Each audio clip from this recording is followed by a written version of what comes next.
అంజలి TV.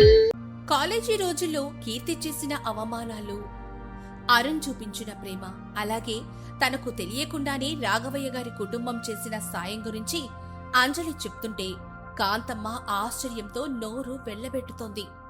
కథలో అసలైన మలుపైన పెళ్లి ముచ్చట దగ్గరకొచ్చేసరికి కాంతమ్మ ఆతృతగా అంజలి వైపు చూసింది. అవునమ్మా అంజలి, కాలేజీలో అంతలా కక్షగట్టిన కీర్తి అసలు నువ్వు ఆ ఇంటికి పెద్ద కోడలుగా రావడానికి ఎలా ఒప్పుకుంది? మీ పెళ్లి వెనక జరిగిన ఆ యుద్ధం ఏమిటో త్వరగా చెప్పమ్మా. చెప్తాను విను కాంతమ్మా. డిగ్రీ ఫైనల్ ఇయర్ ఎగ్జామ్స్ అయిపోయాయి. నేను మళ్ళీ కాలేజ్ టాపర్గా నిలిచాను. కానీ ఈసారి నా మనసులో సంతోషం లేదు. ఎందుకంటే కాలేజీ అయిపోతే నేను హాస్టల్ కాలేజ్ చేయాలి. అనాథనైన నాకు వెళ్ళడానికి వేరే దారే లేదు. సరిగ్గా నేను సర్టిఫికేట్స్ తీసుకొని హాస్టల్ రూమ్లో ఒంటరిగా కూర్చుని ఏడుస్తున్న సమయంలో అరుణ్ మావయ్య గారు, అత్తయ్య శాంతమ్మ, రాఘవయ్య మావయ్య గారు ముగ్గురు కలిసి నేరుగా నా హాస్టల్ రూమ్కి వచ్చారు. అమ్మో, నేరుగా హాస్టల్కి వచ్చారా? ఏమన్నారమ్మా మరి? వాళ్ళని చూడగానే నేను కంగారుగా లేచి నిలబడ్డాను కాంతమ్మ.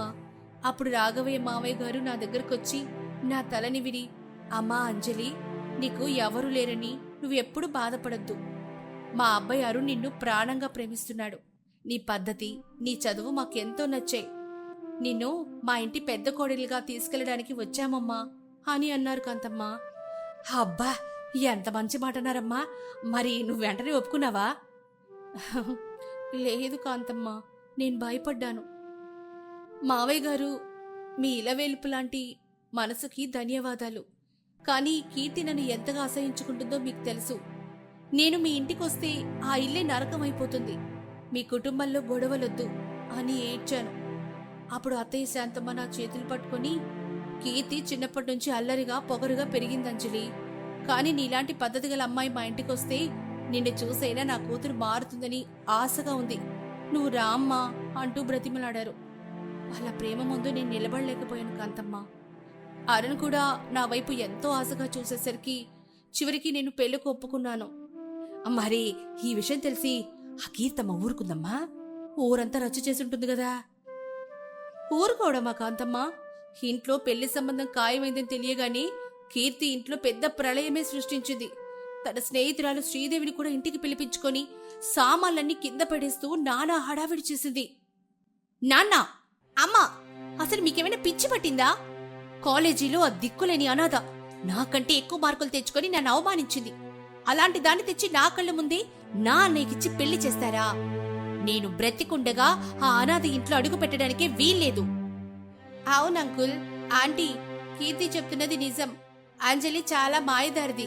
కాలేజీలో అరుణ్ అన్నయ్యని బుట్టలా వేసుకుంది. ఇప్పుడు మీ ఇందరిని కూడా తన నాటకాలతో లొంగ తీసుకుంది. శ్రీదేవి, నోరు మొయ్యి. మా కుటుంబ విషయాలను నువ్వు మాట్లాడితే అస్సలు ఊరుకోను. మరీదగా ఇక్కడి నుంచి వెళ్ళిపో. కీర్తి, అంజలి ఈ ఇంటి పెద్ద కోడలుగా రావడం ఖాయం. నా జీవితం తనే. నువ్వు ఎంత ఎగిరిపడ్డా ఈ పెళ్లి ఆపడం నీ వల్ల కాదు. అవును కీర్తి, నువ్వు ఒప్పుకున్నా ఒప్పుకోకపోయినా వచ్చే వారమే అరుణ్ అంజలిల పెళ్లి జరుగుతుంది. నీ పొగరు చూసి చూసి మాకు ఇసుగొచ్చింది. ఇకనైనా నీ పద్ధతి మార్చుకో. సరే నాన్న, మీరంతా కలిసి నా శత్రువుని ఇంటికి తీసుకొస్తున్నారు కదా, తీసుకురండి. కానీ గుర్తు పెట్టుకోండి, తను కోడలుగా ఇంట్లో అడుగుపెట్టిన రోజు నుంచి ఈ ఇల్లు ఎలా నరకం అవుతుందో నేను చూపిస్తాను. తన పొగరు ఎలా అణచాలో నాకు బాగా తెలుసు. లేదు కాంతమ్మ, కీర్తి ఇంట్లో అంతలా ప్రళయం సృష్టించేసరికి మావయ్య గారు, అత్తయ్య గారు కూడా చాలా భయపడిపోయారు. కీర్తి కక్షతో పెళ్లి మండపంలోనే ఏమైనా గొడవలు చేస్తుందేమోనని, ఆ గొడవల వల్ల నా జీవితం పాడైపోతుందేమోనని వాళ్ళు కంగారు పడ్డారు. అందుకే అందరూ కలిసి ఆలోచించి అప్పట్లో ఆ పెళ్లిని కొన్ని రోజులు వాయిదా వేశారు. అమ్మో, పెళ్లి వాయిదా వేశారా? మరి ఆ తర్వాత ఎలా జరిగిందమ్మా?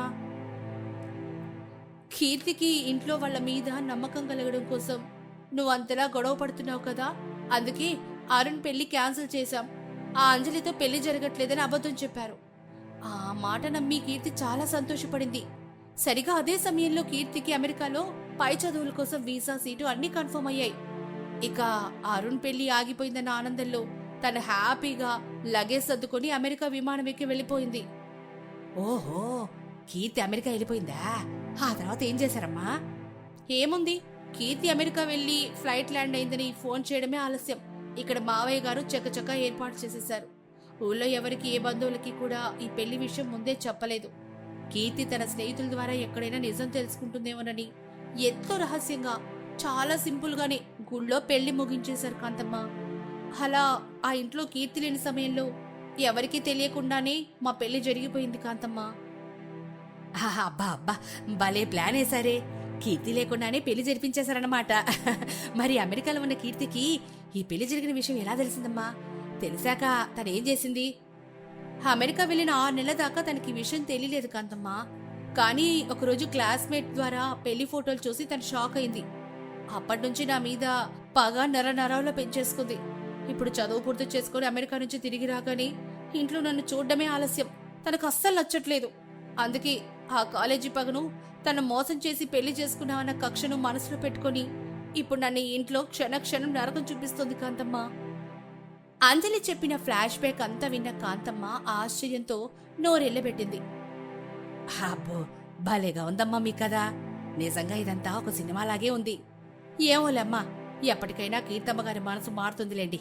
మీరేమీ కంగారు పడద్దు. దేవుడున్నాడు, అంతా మంచి జరుగుతుందమ్మా. నేను కూడా అదే కోరుకుంటున్నాను కాంతమ్మ. ఆ దేవుడు మా అందరికీ మంచి జరగాలని, ఇప్పటికైనా కీర్తి మనసు మారి నన్ను తన వదిలిగా అంగీకరిస్తుందని ఆశగా ఎదురు చూస్తున్నాను. అయితే అంజలి కాంతమ్మతో మాట్లాడుతున్న ఈ మాటలన్నింటినీ హాల్లో చాటుగా నిలబడి కీర్తి వింటుంది. తనను అన్ని మాటలన్నా కూడా వదిన అంజలి తన మనసు మారాలని కోరుకోవడం చూసి కీర్తి లోపల ఏదో తెలియని అలజడి మొదలవుతుంది. కాని ఆమెకి పైకి ఏం మాట్లాడకుండా, అక్కడ లొల్లి చేయకుండా మెల్లగా అక్కడి నుంచి తన గదిలోకి వెళ్ళిపోతుంది. గదిలోకి వెళ్లిన కీర్తి బెడ్ మీద కూర్చొని తీవ్రమైన ఆలోచనలో పడుతుంది. నిజంగానే అంజలి వదిన నా గురించి అంత మంచిగా ఆలోచిస్తోందా?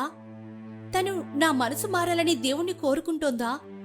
నేనేమో కాలేజీలో పగ మనసులు పెట్టుకుని నన్ను మోసం చేసి పెళ్లి చేసుకుందని తనకిన్ని రోజులు నరకం చూపిస్తున్నాను. నేను చేస్తుంది తప్ప? నిజంగానే ఆమెను అనవసరంగా ఇబ్బంది పెడుతున్నానా? కీర్తి అలా తన వదిన గురించి మొదటిసారి సానుకూలంగా ఆలోచిస్తున్న సమయంలో ఒక్కసారిగా ఆమె ఫోన్ రింగ్ అవుతుంది. స్క్రీన్ చూస్తే అపరిచిత నంబర్ కనిపిస్తుంది. కీర్తి కాల్ లిఫ్ట్ చేయగానే అవతలి వైపు నుంచి ఆమె పాత కాలేజీ స్నేహితుడు సురేష్ మాట్లాడతాడు. హలో కీర్తి, ఎలా ఉన్నావు? నేను సురేష్ని. ఎప్పటి నుంచో నీ నంబర్ కోసం వెతుకుతున్నాను. ఇప్పటికి దొరికింది. హే సురేష్, చెప్పు, ఏంటి విశేషాలు? చాలా సంవత్సరాల తర్వాత ఫోన్ చేసావు. అంతా బాగున్నారా? నేను చాలా బాగున్నాను కీర్తి. అసలు విషయం ఏంటంటే నాకు పెళ్లి కుదిరింది. నిన్ను నా పెళ్లికి పిలుద్దామని ప్రత్యేకంగా కాల్ చేశాను కీర్తి. ఏంటి సురేష్, నువ్వు చెప్తుంది నిజమా? నీకు పెళ్ళా? అవును కీర్తి, నేను చెప్తుంది నిజమే. అదేంటి, పెళ్లి విషయం అంటే ఫ్రెండ్స్ ఎవరైనా సంతోషపడతారు. నువ్వేంటి అలా కంగారు పడుతున్నావు? ఏమైంది కీర్తి? అది కాదు సురేష్, నేను కాలేజీ ఫ్రెండ్ ద్వారా ఒక విషయం విన్నాను. నువ్వు ఎవరో ఒక అమ్మాయిని గాఢంగా ప్రేమిస్తున్నావని. ఆ అమ్మాయి నీకు ఫేస్బుక్ లో పరిచయం అయిందని విన్నాను కదా. మరి ఇప్పుడు సడన్ గా వేరే పెళ్ళంటున్నావేంటా అని. అబ్బా, ఆ విషయాలన్నీ నీకెవరు చెప్పారు కీర్తి? ఎవరు చెప్తే ఏముందిలే సురేష్, అసలు నేను విన్నది నిజమా కాదా? ఫేస్బుక్ స్టోరీ ఏంటి? నువ్వు విన్నది నిజమే కీర్తి. ఆ అమ్మాయి నా ఫేస్బుక్ లో పరిచయం అయింది నిజమే. కానీ సమస్య ఏంటంటే ఆ అమ్మాయి ముఖం ఏంటో నాకు తెలీదు. తను ఎక్కడుంటుందో నాకు తెలీదు. రోజు నాతో చాటింగ్ చేస్తుంది, ఫోన్ లో మాట్లాడుతుంది అంతే. కనీసం ఫోన్ నంబర్ ఇవ్వమన్నా కూడా ఇవ్వడం లేదు. అందుకే మా ఇంట్లో వాళ్ళు చూసిన సంబంధానికి ఓకే చెప్పాల్సి వచ్చింది. సురేష్ నోటి నుంచి ఆ మాట వినగానే కీర్తి గుండె ఒక్కసారిగా ఆకిపోయినంత పనైంది.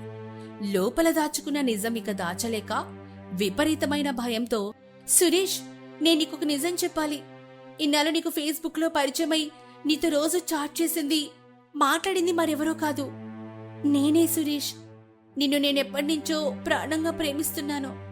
కానీ నా దగ్గర ఇప్పుడు డబ్బు లేదన్న ఒకే ఒక్క కారణంతో నీకు ఈ విషయం చెప్పలేకపోయాను.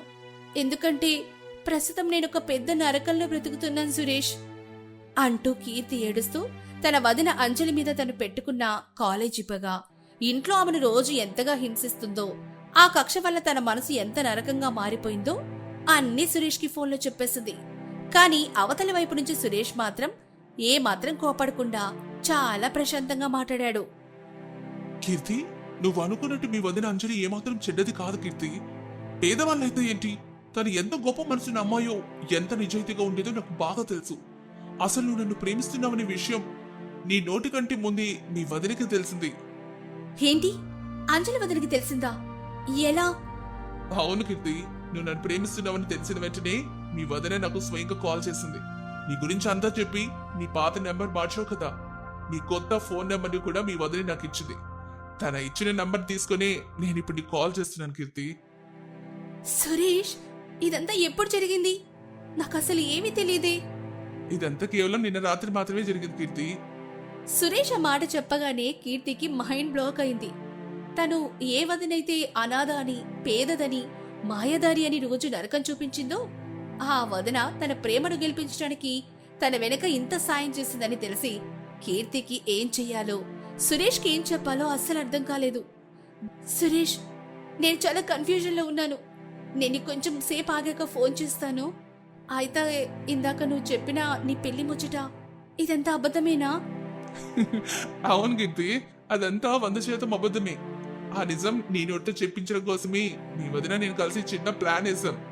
సరే, ఈ విషయాలన్నీ మనం రేపు ప్రశాంతంగా మాట్లాడుకుందాం. కానీ రేపు నేను చెప్పే చోటికి నువ్వు వచ్చేసాయి, మనం అంతా కూర్చొని మాట్లాడుకుందాం, సరేనా?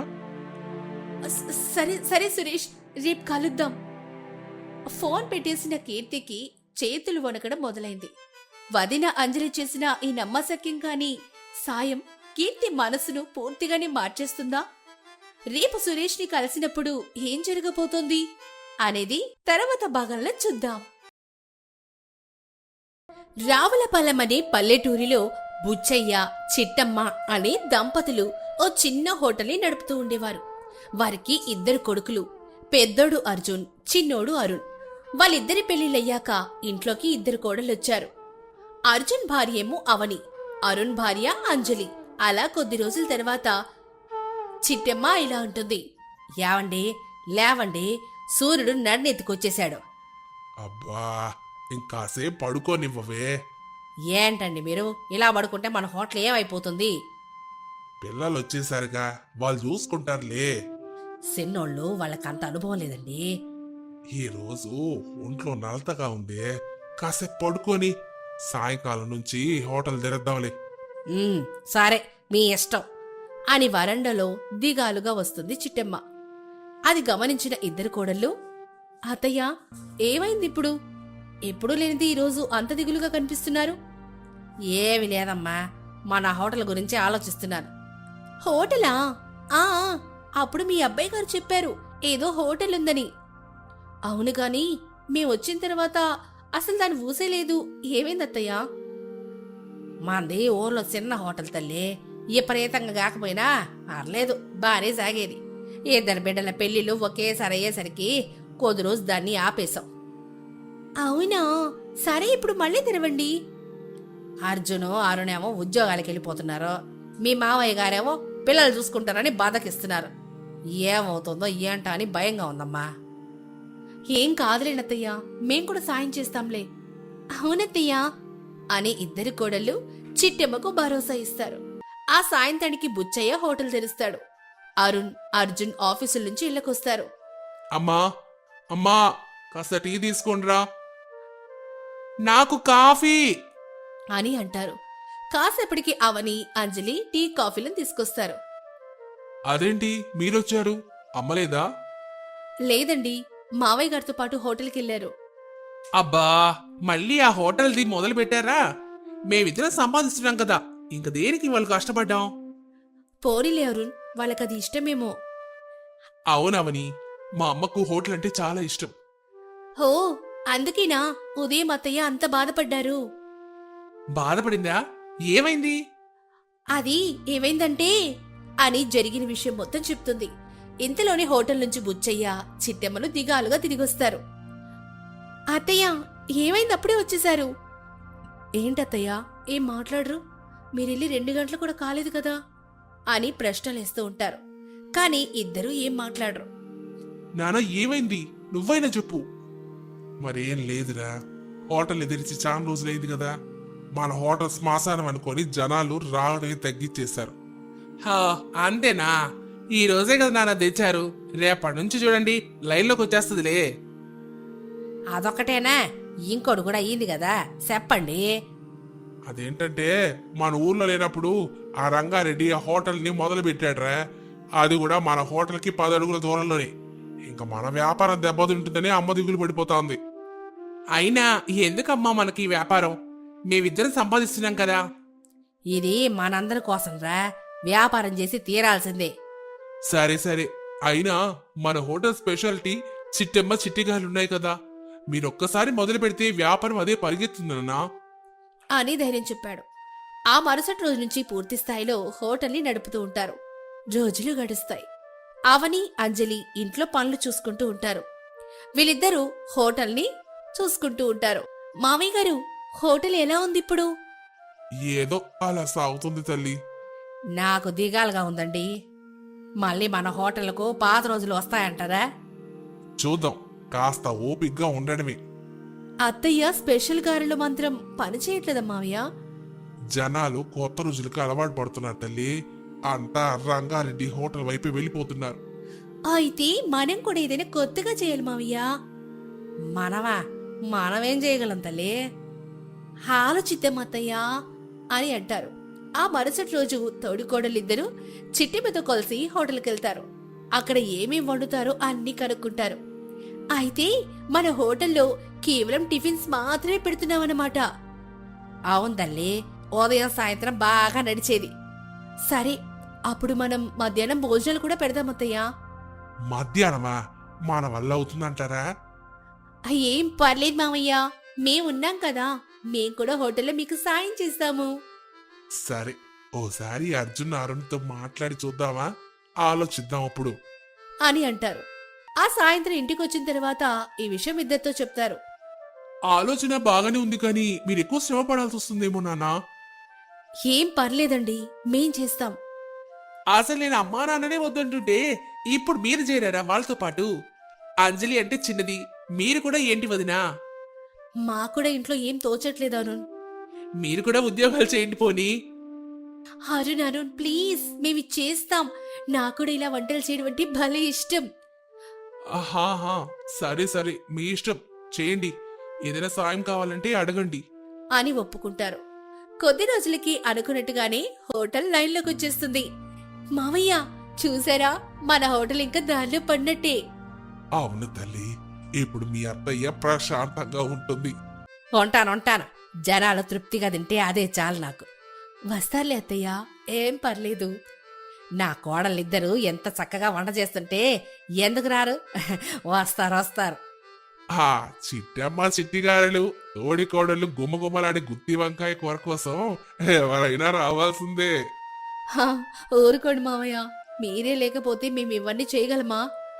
పోనీలే, ఏదేమైనా కొంచెం ధైర్యం వచ్చింది ఇప్పుడు నాకు అని అనుకుంటారు.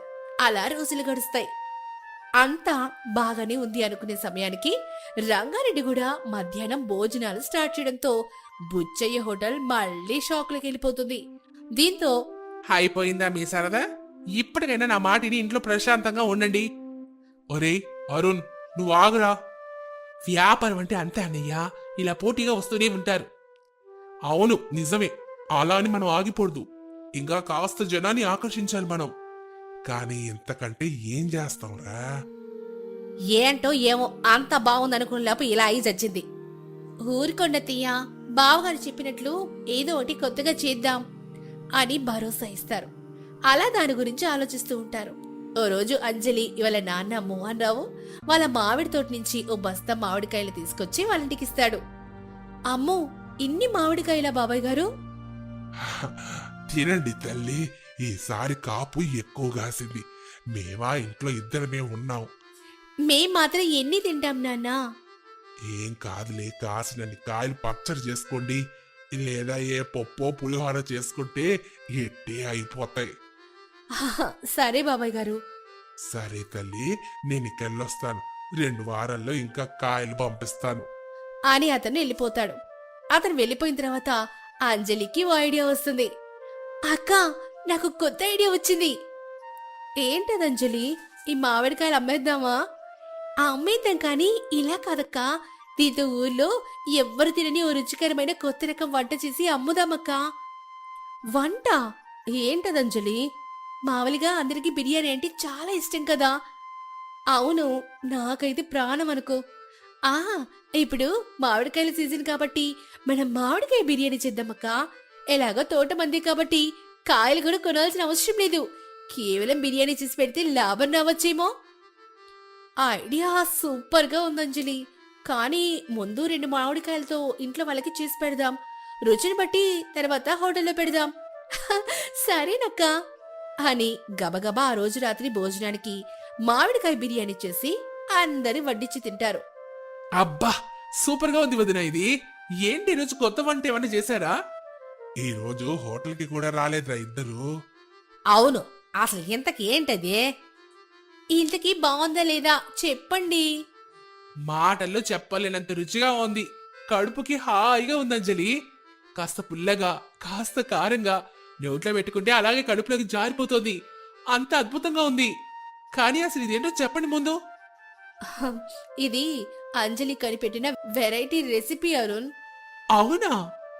అవును అరుణ్, మ్యాంగో బిర్యానీ అని చెప్పి హోటల్లో పెడదామనుకున్న ఐడియా కూడా చెప్తారు. దీంతో అందరూ wow, super idea Anjali. Thank you బావగారు. అక్క కూడా నాతో సమానంగా కష్టపడింది.